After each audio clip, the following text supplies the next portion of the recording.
Big boss के घर में अब मुद्दा छिड़ चुका है रजत दलाल और दिग्विजय राठी के बीच में। जी हाँ, इन दोनों के बीच में लड़ाई झगड़े देखने को हमें मिल रहे हैं। और ये लड़ाई झगड़े क्यों हैं, चलिए बताते हैं आपको। दरअसल जब कल घर के अंदर टास्क हुआ, जिस टास्क में ईशा को संचालक बनाया गया, वो खाने वाला राशन वाला टास्क, उसमें ईशा को संचालक बनाया गया। तो ईशा को संचालक बनाने के पीछे का कारण क्या था बिग बॉस का? बिग बॉस का सीधा सा था, ईशा संचालक बनेगी और घर में लड़ाई झगड़े होंगे, दंगे फसाद होंगे।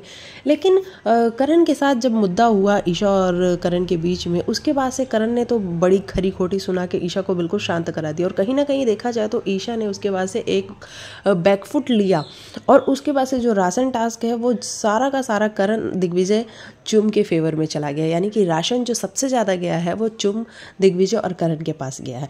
अब ऐसे में बात ये है कि बिग बॉस का भी सीधा सा था कि राशन अपना अपना सबका पर्सनल होगा, और जब पर्सनल होगा राशन तो यहाँ पे ये लोग बार्गेनिंग करते हुए नजर आएंगे। यहाँ पे ये लोग एक दूसरे को, भैया तुम हमको कुछ दे दो, हम तुमको कुछ दे दें, ये वाले थॉट प्रोसेस से आएंगे।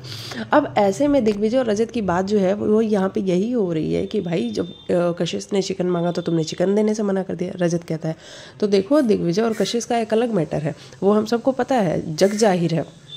तो वहाँ पे दिग्विजय मुझे कहीं गलत नहीं लग रहा है।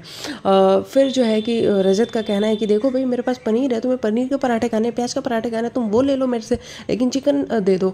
तो रजत देखो अपनी जगह ठीक है, दिग्विजय अपनी जगह ठीक है, लेकिन दिग्विजय का बस ये है कि भैया दिग्विजय का ना इस घर में बहुत मजाक उड़ा है। तो जब मजाक उड़ा है तो वो बंदा भाई जब हाथ में पावर है तो उस पावर को यूज़ तो करेगा ही ना।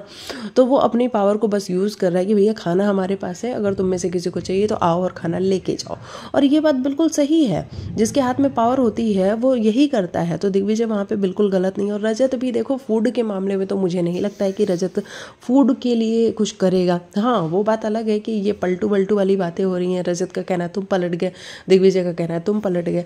ये बातें थोड़ी अलग सी हैं, लेकिन अगर गेम पर्सपेक्टिव से हम देखने जाएँ तो वहाँ पर हमें दिग्विजय अपने पावर को सही से यूटिलाइज़ करता हुआ नज़र आ रहा है कि भैया मेरे पास खाना है, तुम में से अगर किसी को चाहिए तो आगे खाना लेके जाओ। जहाँ पे ईशा, अविनाश ये तो बिल्कुल आने को तैयार नहीं कि भैया मैं तो नहीं जाने वाला वहाँ पे खाना लेने के लिए।